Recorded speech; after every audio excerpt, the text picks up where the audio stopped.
Thank you very much, and good evening, ladies and gentlemen. What I wanted to talk to you about tonight, well, like the other night, we were sitting around the house talking, and when I say we, I mean me and spooky old Alice. And in case you don't know who spooky old Alice, or who she is, Alice is the pin-curled creature in the purple kimono whose damp girdle decorates my shower door. She's my wife, is what she is, Mrs. Gobel. And it's a kind of a strange thing, the way she happened to become Mrs. Gobel. It was a long time ago, I'll tell you. As a matter of fact, I was in high school, and I went to a dance, and she was the door prize. But I'm digressing. The point is that we were talking the other night, and for no reason at all, and I don't know why, I said, Alice, I think it's time that we got a color TV. I shouldn't have said that, because, boom, there she goes, you know, and she didn't have to go too far either, because the store was right down on the corner. And unfortunately, it wasn't a television store, it was a paint store. And she come home with a bucket of purple paint and painted the whole set purple, screen and all. Now, you know you can't see the picture or anything. Although I'll say this, it did give the room a sort of an interesting glow. It was sort of like you were in the waiting room of an illegal dentist's office. You know, so then I saw this full-page ad in the newspaper, and it says, build your own television set and save half the cost.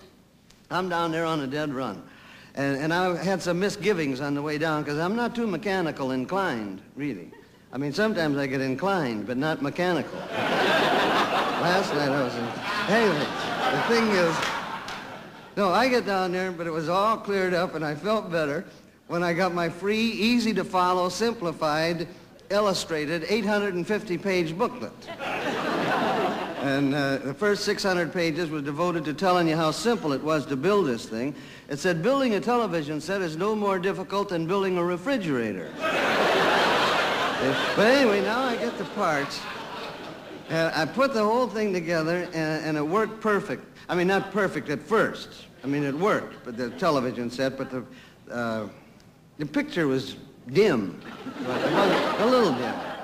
No, it was a dim picture, I'll admit that. Matter of fact, we weren't getting the 9 o'clock programs till after midnight. You know,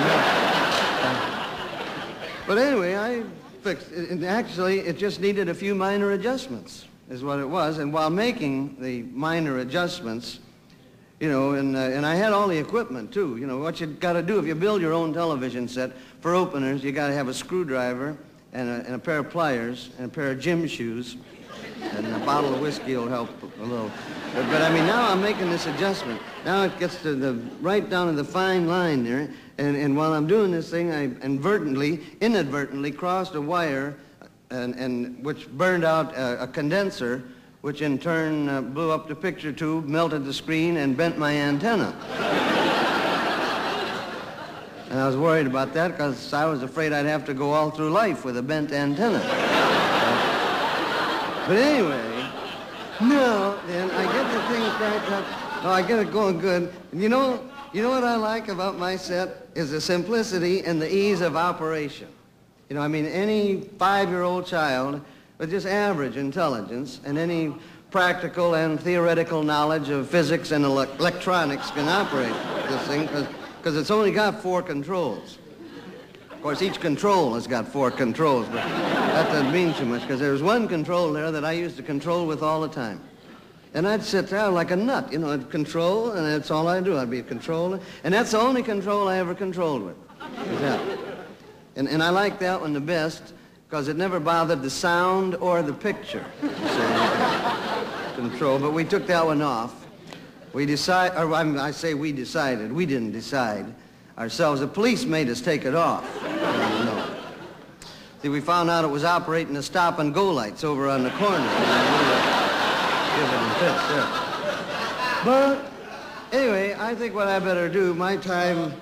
hold it a minute, George. Yeah? Oh, thank you. Well, you see, how nice.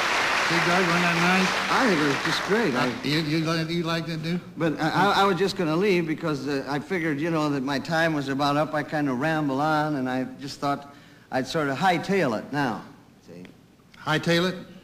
You mean a country boy like you, Burl, ain't never heard of hightailing it? Well, I've heard the expression, George, but I don't think I've really ever seen anybody do it. Well, would you like to demonstrate? I'd like for you to It's really, demonstrate. there's nothing to it. See, first of all, the first thing you got to get set, sort of like this. See? That's what you do. You know, That part you of bring there your worries stuff me. with you. Yes, I have. Okay. Now then, when you're all set. Would you like to have a little? No, I don't believe I'll do it. To help you hightail it, I tell you. When you're all set. Yeah. You think you're so smart, don't you? No. You gotta get all set before you hightail it. And then all you do, you know, you just haul off and just hightail it, just like that. That's all you do. You know. There's really, Burl, there's really not. Oh, come on now. It wasn't that good. But there's nothing to it, actually. Would you like to try it? Well, I might try it. You got to help me, though. Okay. Now, this foot goes like this, and this That's the one, right? This the one here. That's what you got to watch Now out. you just got to hightail it, right? That's right. Just go ahead. Just hightail it. That's right. Yeah, go ahead. Oh, I can't do it. Yeah, you do. Okay, I'll try. There you go. How's that? What do you think?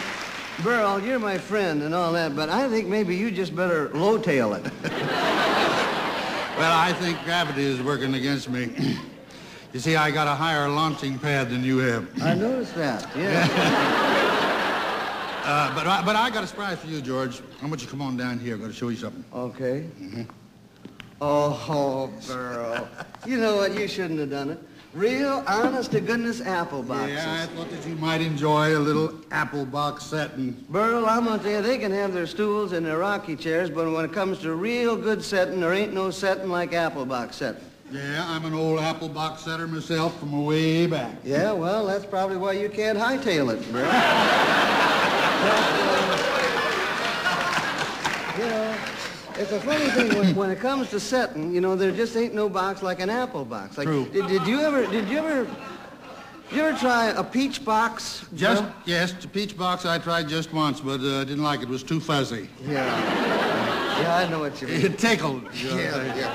But this is really living here, you know. You know, Burl, really, we have turned our backs on some of the real things in life. Yes. You know, like squatting and whittling and hayride lollygagging. Yeah, stovepipe spitting. Yeah.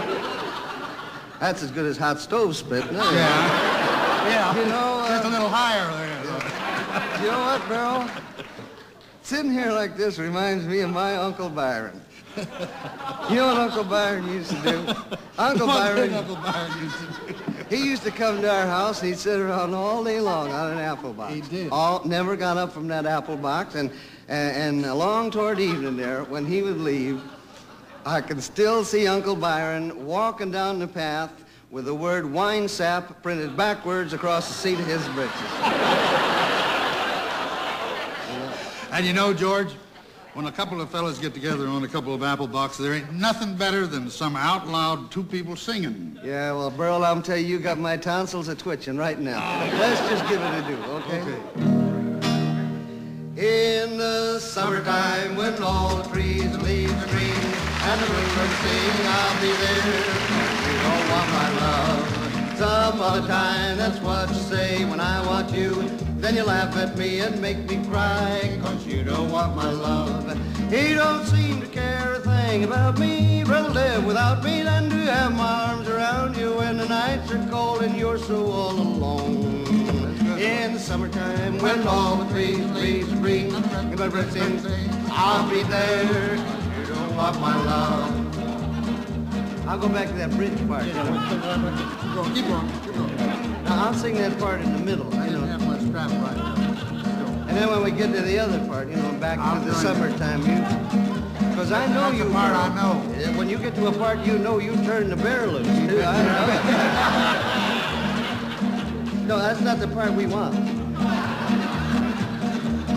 You don't seem to care a thing about me. You'd rather live without me than to have my arms around you when the nights are cold and you're so all alone.